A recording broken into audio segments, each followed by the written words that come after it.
बिहार के चुनावी माहौल में प्रशांत किशोर ने पैगंबर की एक लाइन को क्यों कोट किया, ये इस वक्त मैं बताने जा रही हूं आपको।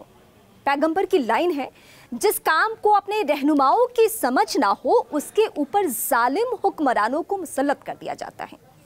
ये बातें हम नहीं बल्कि पैगंबर साहब ने कही है। अपने नबी की बातों को गौर करें और अपने बच्चों की शिक्षा, रोजगार और भविष्य को लेकर आगे आए। अब मैं बताने जा रही हूं कि प्रशांत किशोर ने दरअसल मुस्लिमों को लेकर ऐसा बयान क्यों दिया। उन्होंने कहा कि आप हमारी अगर नहीं सुन रहे हैं तो अपनी पैगंबर की तो सुन लीजिए। पैगंबर तो ये कहते हैं कि शिक्षा और रोजगार के लिए हमेशा आवाज उठानी चाहिए। तो आप लालू के लालटेन में तेल डालने का काम कब तक करते रहेंगे? दरअसल बिहार में कॉम्बिनेशन है लालू प्रसाद यादव के लिए MY समीकरण, यानी मुस्लिम और यादव का कॉम्बिनेशन। हालांकि अब तेजस्वी यादव बीते 10 साल में इस तरीके से कोशिश कर रहे हैं, 15 के चुनाव से लेकर जब पहली बार उन्होंने राघोपुर से चुनाव लड़ा, उसके बाद से अभी तक लेकर कि युवाओं में उनकी अलग छवि बने।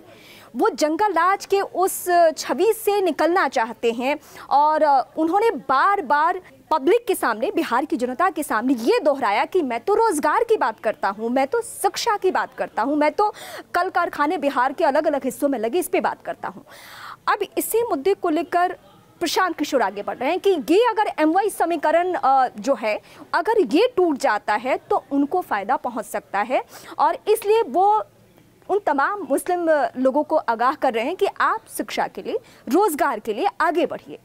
उन्हें मालूम है कि जो NDA गठबंधन है उधर मुस्लिम किसी भी सूरत में नहीं जाने वाले हैं, क्योंकि वहाँ पे BJP है।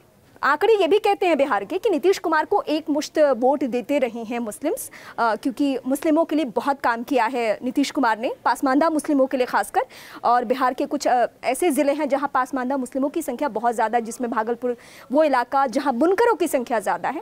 तो अब प्रशांत किशोर को मालूम है कि उनके साथ भी एक टैग लग रहा है कि वो सवर्ण जाति से हैं और इस लिहाज से उनसे भी दूरी ये जितने भी कॉम्बिनेशन है वो बनाएंगे, जिसमें मुस्लिम, यादव या फिर दलित, EBC, अति पिछड़ा वर्ग।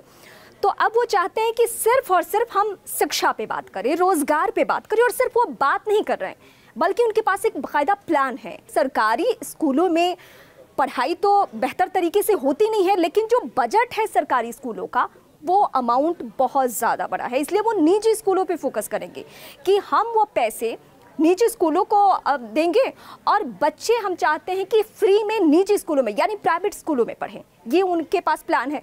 रोज़गार को लेकर भी उन्होंने बाकायदा प्लान बताया है, लेकिन अब उनकी कोशिश है कि मुस्लिम तबके में ये बात बहुत गहरे तौर पे डाल दी जाए कि कब तक आप लालू के लालटेन में तेल डालते रहेंगे, यानी कब तक आप पिछलगू बनने का काम करेंगे। आप अपने हक के लिए, रोजगार के लिए या फिर शिक्षा के लिए आवाज उठाइए। तो फिलहाल प्रशांत किशोर की ये स्ट्रैटेजी है MY समीकरण को तोड़ने के लिए।